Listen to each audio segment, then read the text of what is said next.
Alright, I had a couple people ask me, what do I use to film? So, over the last couple years, as you can tell, some of this stuff is pretty old. This is like one of the first video cameras that I had gotten, other than using cell phone to video, before stuff was even uploaded onto YouTube. But, anyway, we'll check this stuff out. I'll show you what I got, what I use, some of the mounts, some of my tripods, something that I'm trying that's new. It was pretty cheap. If it seems like it turns out and I can get something that looks half decent, it actually piques my interest, I'll invest more money in doing stuff like that. So anyway, what I usually use right now currently that you see in some of your videos is this. This is the Sony. There's the number. It opens up and it's just like a little video camera. Start your stop back here, you can see what your view is. What I usually do is you can insert one of these handy cams.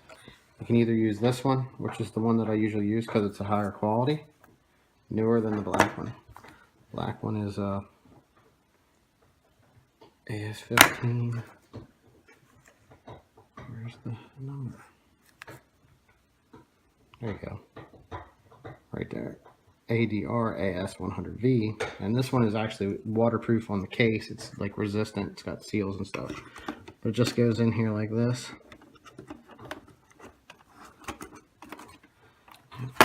One-handed here, by the way. And we'll turn this on. You can turn it on by pressing the button here. It'll come on, it checks for the time on the card, what it's scanning in, which is 1080, and then you can see the video on here, and when you push the button, it'll beep, and that's for turning off. That's a normal Sony sound. So alright, well, that's the camera I use most of the time. Right now I'm on my iPhone to 6, and we'll switch over to this and I'll get stuff edited in. Alright, now there you go, little old puppy picture. So now that we're on this camera, the first handy cam that I had gotten was this one, and I mean it's a 1080p camera. It takes the micro scan disc cards. I believe I have one 32 gig, and I have three 64s. This is a 64, there's 64, and there's a 64 in this camera right now, which gives you plenty of time. You don't have to worry about erasing stuff right away. So we'll just stick that stuff aside for now. And right now, some of the mounts that we do have for these handy cams is, I have this one here, and it'll mount onto a car, on your windshield, wherever you decide you want to put it. And I do usually use the 15 in that one, since it's an older one. If it falls off, it's not that big of a loss. Get this back in here. One-handed is not fun.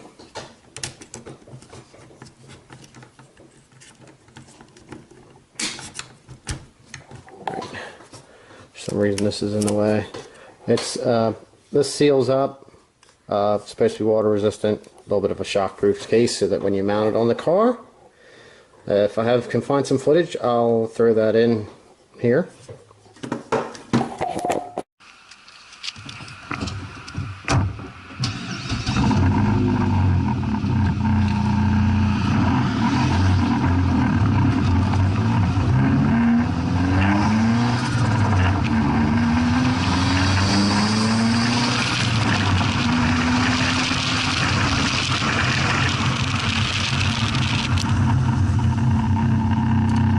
Alright, also to go along with the handy cams, if you have one mounted somewhere, is this, and you can actually activate the Sony cam with this, and then you can view it on here instead of viewing it on the camera like I showed you, that I use for like a little thing with a view on. Now I can use the wrist thing, and then I can use this, I don't know, car meet, car show, extends out pretty nice. You can get it stuck up pretty high over top of crowds if you're in behind. Just give it a little twist like that, and hold this thing up in the air. And if I have that and I want to worry about what I'm looking at, and I have this on my wrist, I can just hold that up and then see what's going on there. Record it. Same thing with if you're out, you know, in a car. Let's say you're cruising and you want to get some shots out of a car of who you're running with. Do the same thing. Hold that sucker out the car. You can watch this or pretty much try to point this at it at the same time so you can see where you're at. Works really good. Now, we have a couple of the standard mounts which come along with the camera. They give you a couple of the stick-on mounts, and then you need to have it in the case, and then you screw this to it, and then this will slide in like this, something like that. I don't use these things, never had a reason yet. Anyway, they stick on. There's another battery tray. This is a strap-on one you can put, I guess, like on the side of your head or something. I never used it. Okay, now, like I said, this camera back here that was in this box was one of the first cameras that I had gotten. I ended up getting this as a Christmas present, I believe, at the time. This one, since it had memory in it, and it was, I think this is the one. Ah, here it is.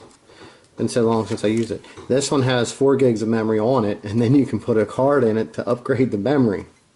I did buy an upgraded battery because a lot of times you did watch this, and then you ran out of battery time because the original battery was really small down here. I don't know if this is it or not. Yep, this is the original battery. Look how small it is. So I got the one that's double size so I could get some more, and then I kept that one just as a backup. But this thing worked out pretty good. Zooms in nice. Took pictures with it. I mean, it works great for what it is. I believe it's a 480. Here's one of the chargers. Here's some of the chargers for the Sony camera batteries. Got a couple of these, one in each camera, and then these. The spare. Usually keep them charged up. I use this one here, this blue one. It doesn't have the built-in memory, but I believe it does the picture a little bit better than that one, and it has more zoom. I do have a second battery for this one also. And it was one of those things where I liked blue, so I got this one here to use. And what I do with this most of the time is if I'm doing something where, I mean, I've carried this around. I made a couple videos. I made, I believe, this is the camera that I used to make the SRT4 part out video on that orange 05. And when I use this, I will stick it into, I can't see it right now, but I can't either. So, but I use this and I'll stick it into this tripod if I need to stick something somewhere, you know, and then I can just activate it right on there. You know, and I can set it up depending on what I'm doing and actually see, walk over to it if it's got me, if it's on me when I'm standing there working on something, stuff like that. Here's another one of the tripods that I have. Now, I did use this iPhone 4. Made that first clutch bleed video with this, and then it seemed like that got some attention, so I wanted to make better videos. I have used this a couple times, like I did at the beginning of this video. It's just an iPhone 6. Now, this thing here,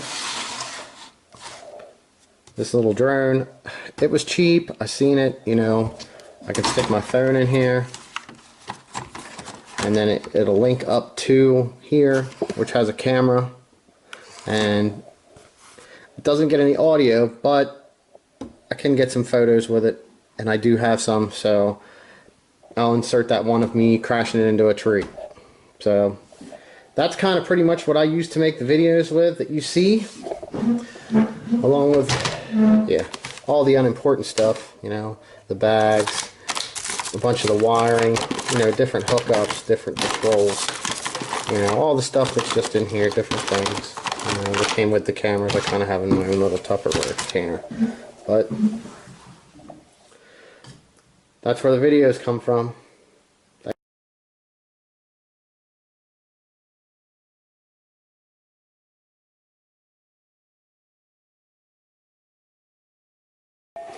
Alright, now this is my YouTube page, and the keyboard, they're both wireless, and the mouse. I use a TV for my computer screen. I did have a bigger one. Anybody that knows me seen the thing. And then I used this here computer. I do have a review of this when I actually unboxed it a couple years ago, just never made it up. I'll probably post that. There's the disk drive in here. It's an HP, I believe it was an Elite series, something like that. So what I use to, I just use basic Windows Movie Maker to edit a lot of this stuff, which I can tell really hurts quality, but if you do spend a lot of time playing with this, there's a lot of things you can do. Different things of speeding stuff up, and then you're cutting and putting stuff back in. It sucks some of the ways you got to go about to make it move. I am looking into trying to get something a little bit better for this year. I did also change the name to Matt's Need for Speed, so I'll still do a bunch of repair videos, but I want to try to get into doing some performance mods. I have some plans for a few of these vehicles that I have on here that I'm working on.